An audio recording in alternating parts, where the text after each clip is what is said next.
Hello and welcome to a deck tech of my most altered deck, which is Grenzo Dungeon Warden. This commander deck is going to be power 3 or less, creature tribal. So all the creatures have power 3 or less, because Grenzo, if you don't know what Grenzo is, it's for Rakdos and X.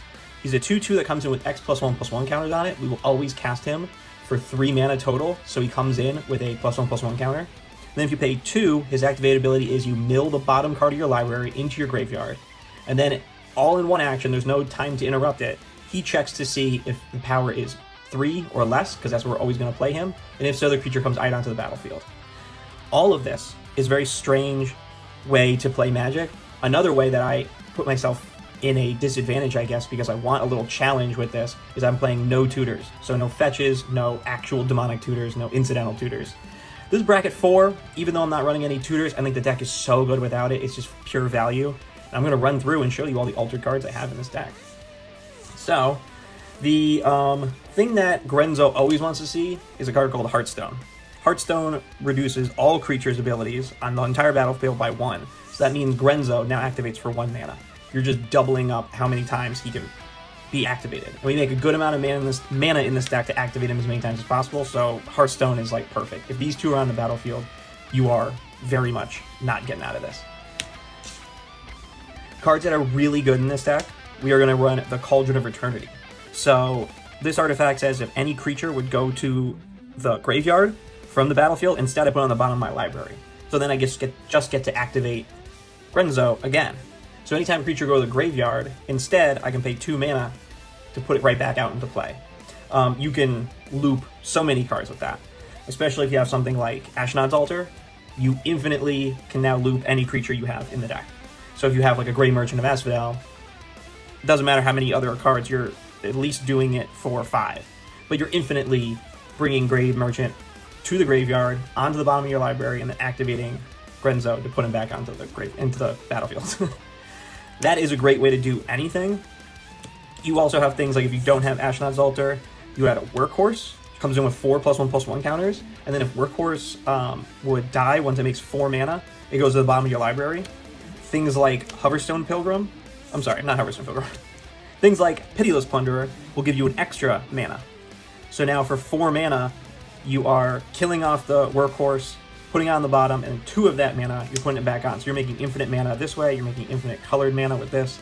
And if you make infinite mana, Grenzo just gets to draw your entire deck, quote unquote. Or at least go until you find a Grey Merchant or something you fill the table. A lot of other things, like Hoverstone Pilgrim kind of does what Cauldron does, just slower and not more reliable. But with things like Hearthstone, for 1 mana you're putting on the bottom of your library, or you're putting it from the graveyard onto the bottom, and then for 1 mana you're getting it out with Grenzo. So those cards are all very, very powerful. Those things are what Grenzo wants to loop. But just sheer value when running Grenzo is really, really awesome. You have things like Palantir of Orthanc.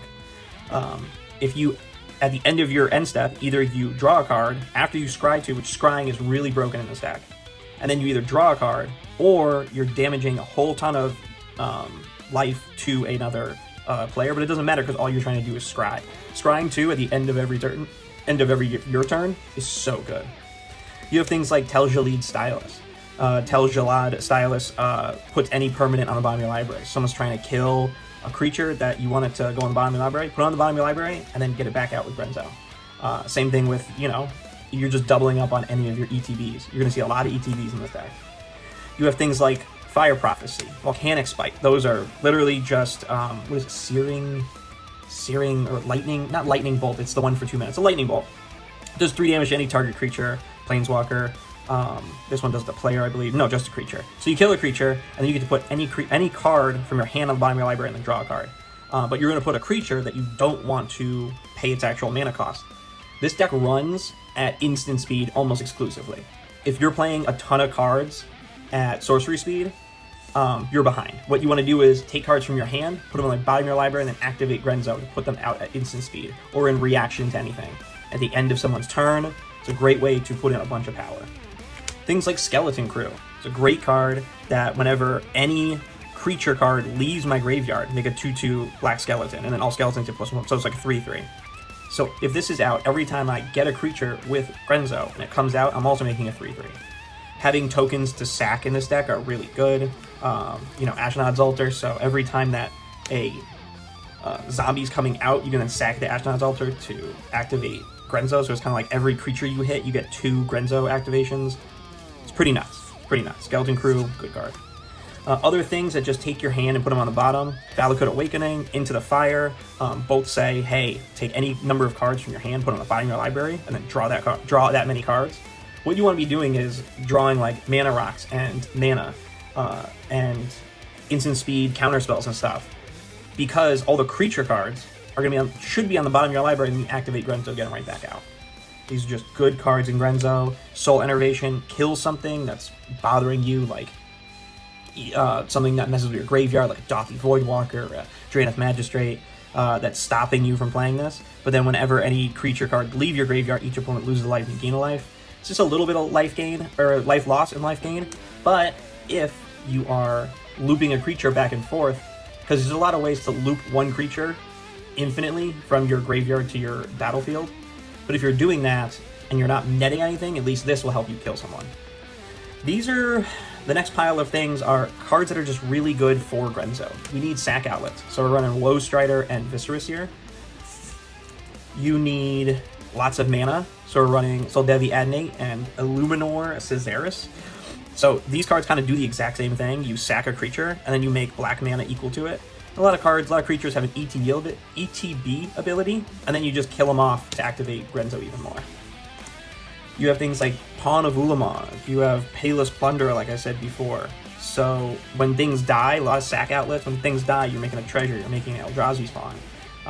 You're making a lot of mana to put into Grenzo. You have really fun things that Grenzo gets. You have things like Puppeteer Click. That's a card I haven't seen in a long time, but when it hits, it hits. You get to take any card from any opponent's graveyard, put it onto your battlefield until end of turn. And it's got Persist as well, so if there's 2 that you need, they gain haste.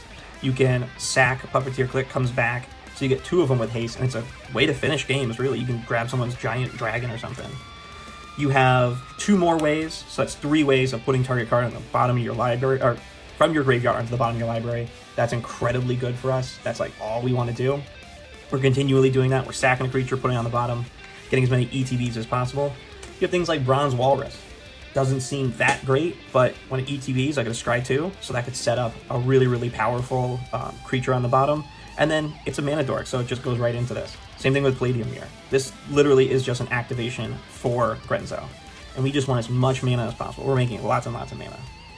Things to get when, again, this is all random from the bottom of your library. So Goblin Welder is really good, because if you mill over your Hearthstone or your Cauldron of Eternity, Goblin Welder, tap, exchange, you know, your Bronze Walrus. Now with a Cauldron of Eternity, you can now win the game. Also, there's just artifacts on other people's boards that need to go. Alright. Yeah, you can get rid of the One Ring with this card, which is pretty awesome. Crab Unredeemed, another way to sack a lot of creatures. And then it gets really big, but it draws you a ton of cards as you're sacking those creatures. You have fun ETBs like Canoptic, Scarab, Swarm. This card is insanity. Paying 4 mana for it at sorcery speed is not that good, but paying 2 mana at instant speed where it can't be countered is insane. You exile someone's graveyard, and you get 1/1 insect flying tokens, little artifacts, for every artifact and land card that's exiled. So someone's going through the graveyard, smack them with this, get rid of it, or if you just need a bunch of little guys to sack to your Ashnod's Altar, real good. Things to just double your creatures. Riona, insanely good. Skittering Precursor, really, really good. Whenever I sacrifice a non-token permanent, it makes an Eldrazi spawn. Just kind of, no infinites, really. I guess it's another way with Workhorse if you need that extra mana, but it's so much value. It's like pure value. And it's a 3/3 menace, and we're in Rakdos, so we attack. The graveyard's really important for us. All the sack outlets, we can put our graveyard fully in, so all the creatures in the graveyard, and then play a Living Death. That's a great way to punch through this crazy board that gets made. Same thing with Balthor the Defiled. That brings back almost your entire deck, and we run 45 creatures in this deck, so he's really, really good. And then things like Dread Return, if you mill over it, it doesn't really matter. You can sack 3 Eldrazi spawn and bring back a, Balthor, and then go through your crazy lines that way. Other really, really good cards to get because you're in Rakdos and your ETBs really, really matter. You need things like Fury. You need things like Meteor Golem. You need things like Young Pyromancer or Young Necromancer. Those ETBs are really good. Things like Murderous Redcap. Again, Murderous Redcap is really good because you can just blink him in and out over and over again. But he's also someone that he's just a really good target. For doing 2 damage to a creature, 1 damage to a creature, 3 damage to a creature if you kill it right away is relevant for sure. What we're doing in this deck is kind of digging for lands, but we also, because it's random on the bottom, we don't want to see lands. But thankfully, we have now 2 creature lands. So if we hit these, they come in as their little creature versions, which are actually really good, but then in our hands, they're lands, which is really nice. We're running things that just get them out of our hand, but if you see them on the bottom of your library, they're just a creature, so it's not a big deal. Street Wraith actually has won me a game by being unblockable 3/4, but just cycling Street Wraith, using Simian Spirit Guide as mana is really good, and then if you accidentally hit him on the bottom, you just get a bonus creature. We are playing a little bit of Hatebears. Don't hate me for the Hatebears, but they're here. We're playing Orcish Bowmasters. Again, these are just really good cards, help you kind of distract people for sure until you can get a combo kill, or you just wear them down to death with all of our creatures. You have Dothi Voidwalker, Magus of the Moon, Braids, who just got unlocked from jail, and one of my favorite altars, Opposition Agent, which has the girls from Mean Girls saying stop trying to make fetch happen. Braids is a recent addition. I got her with the grill. It gets picked up. I love the etch version. Playing out Braids, having it go around the table a couple of times is not a big deal for us. We make a ton of tokens. We make, a land no one cares about. Like, I don't care to sack a creature or an artifact or a land. Other people really, really will. Also, again, it's a distraction. People will kill that over, the Pawn of Ulamog. And arguably, the Pawn of Ulamog is doing a million times more things for our deck. But people will spend their limited resources on Braids after it went around and killed everyone's stuff. So we're playing some stacks, just a little Hatebears, just to kind of give us a little bit of time. I really like the Dark Confidant abilities, so I have 3 of them. These 2 lose you life, this one gains you a life. Again, they're just really good. We want to hit our land drops every turn. We want to have a bunch of good stuff in our hands. We play a lot of stuff at instant speed, so just drawing more cards is better for us. And granted, we are paying, 2 mana to technically draw a card, but it's a random chance to get something. It is half of our deck to get a creature, but still, we're still trying to draw some cards. Fun ETBs, Primaris Eliminator is insanity. On ETBs, I can choose creatures target player control is -2/-2 or -2/-2 or just destroy target creature. Just nuts. You actually get to see through this deck all of my iterations of my altars. So I've had 3 different signatures. This was my tiny hummingbird signature that I did for a year. So you get to see some of these are very old. Like this Milliken is an old signature, you can tell by the mustache. But this was a foil where I just went around. I didn't do the retro break that I do now. So Milliken, just a really good card. Put it down on turn 2 and it mills you a card. Having a big graveyard for us is perfect. That's what we want. We run a lot of graveyard things, so let's put them in a graveyard. You have ways to draw cards with Morbid Opportunist, Yawgmoth, Skullclamp, Grim Haruspex. Those are just straight up, something dies, I draw a card, I sack a creature, I draw a card. And then Skullclamp just goes bananas with all of the, we're making a lot of Eldrazi Scions and stuff, so that's just sack a Scion, put one on another one, you get to draw a lot of cards. And then if you're doing that, then, Morbid will trigger, Yawgmoth will, there's a lot of stuff that will trigger and then give you a lot of value. Also, this Skullclamp is signed by Richard Garfield, one of the hardest signatures to find, if not the hardest one. Super proud of that one. I got things like Zhao Dun, just because he's really good. He can just get you back some of the big pieces there. He's like our Eternal Witness, so why not play him? There's one straightforward combo in this deck. You saw a couple 4 or 5 card combos. I do have Kiki Jiki, I do have Zealous Conscripts. They are just too good by themselves. If I, with Baby Yoda here, get a Zealous Conscripts, and then I'm able to flicker Zealous Conscripts a couple times, or make, or put them on the bottom and then put them back out, and I can take a bunch of like your Soul Rings or take a bunch of your creatures and attack you with them. It's a great way to close out the game. Same thing with like a Kiki Jiki. If I have a Kiki Jiki and I just start making copies of Orcish Bowmasters, you know, or copies of Young Necromancer to reanimate, like, these are just really good cards by themselves. And then obviously, when you find both of them, the game is just over as long as you didn't go to combat yet. So that's really good. Those are the creatures. There's 45 creatures. Insane. These are our normal things you think you would find in a deck, and I'm just going to go over them fast and just show you how beautiful they are, because a lot of them I altered. Like this Soul Ring on a foil, I did my version of like an unstable ring in the middle. Mox Amber, Chrome Mox. I really love foil retro frames that are signed in gold. Like, that's my thing. So my collection is growing. Those are just necessary things. Those are the only rocks I run. Have a bunch of creatures that do those things, but we have some counter spells. Again, we're playing at instant speed. We're playing a lot of instant speed. So those are my counter spells. Red Elemental Blast, Tybalt's Trickery. We got Deflecting Swat, Flare of Duplication, Flare of Malice. We don't care about sacking our creatures. We don't care about that. Deflecting Swat, obviously, we want to protect Grenzo at all times. It's just a really awesome card. And then a couple spot removals in Guff Rewrites History and Wild Magic Surge. Those are just to, you know, someone's got someone to mess with our graveyard. That doesn't feel good. Try to bounce it, try to kill it. Now we get into the lands. The lands are not terribly interesting, except for a couple. So my bad lands that I painted is just really pretty. We have a Volrath Stronghold. To be honest, it's kind of on the chopping block. It's just really good in certain situations. You can just keep on killing your Grey Merchant of Asphodel and drawing it and playing it and killing it and putting it on top. And granted, it's once a turn, but if you're chunking everyone out for 10 or 15 or more life a turn, this is a really good way to do it. You got a Command Beacon because people kill your Grenzo a lot. So once he costs 7 mana or something, you're going to want to just put him in your hand. There are 2 Scry lands that I'm running, Zalfurin Void and Temple of Malice.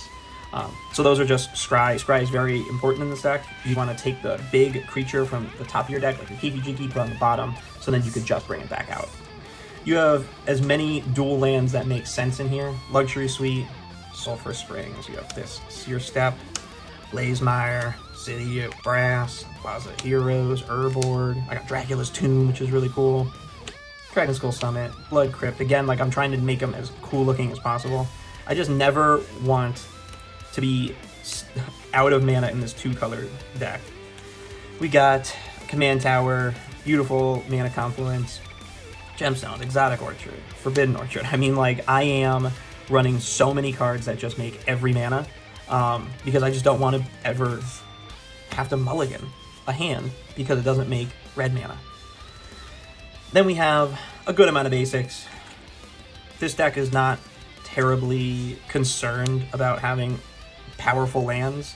I really don't know of any utility lands that are better than what I have, because the only really big utility lands I have is going to be Plaza Heroes to protect Grenzo, Ancient Tomb, and then a Talon Gates of Madara to get rid of the things that are annoying. So that's the deck tech. Thank you so much for watching.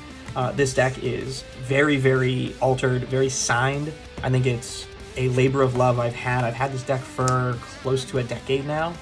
It's been a long time. It's been a long time since Grenzo came out. It's been a long time. I played him pretty much right when he came out, and I have not ever taken this deck apart. I've altered it, obviously, a ton. I've made it my own, but it is a deck that I am known for in this community that I'm in down here in Florida, and it's so much fun. It definitely cannot hang with EDH. I think that it's like very good in a bracket 3, bracket 4. I'm fully going on randomness, so it's, do I have the thing on the bottom? I'm trying to put things on the bottom, but I'm not ever demonic tutoring for 2 pieces of a combo. I am only going for random stuff on the bottom and then outplaying someone by playing everything at instant speed. And maybe I'll know the bottom 3 cards of my deck, and I had to stack it in a certain order, and then later, hopefully, that order is still correct, and I can activate him twice and get 2 cards I need to stop someone, and then the 3rd card is something I need to, you know, turn the corner and win the game. Thank you for coming to my deck tech. This was really fun. I have a couple things coming up. I have a podcast that someone made of my EDH deck that's very altered, that I'm continuing to make more alters to. So I am really full steam ahead on these alters, trying to get everybody's commissions out, coming up with some really, really fun ideas and projects for everybody, and still taking time to get my decks to look really, really beautiful. Find me on Moxfield. I will have the deck list right underneath that. Follow me over there as well. I have a primer on a couple decks, and I'm going to add all the alters, all the scans of the alters onto that primer. I think that's really cool. Thank you for watching. I'm taking these alterings seriously. This is more than a hobby for me. This is what I am doing to put food on my family's table, as crazy as that is. So thank you so much for watching all the way now. Time to play some Magic.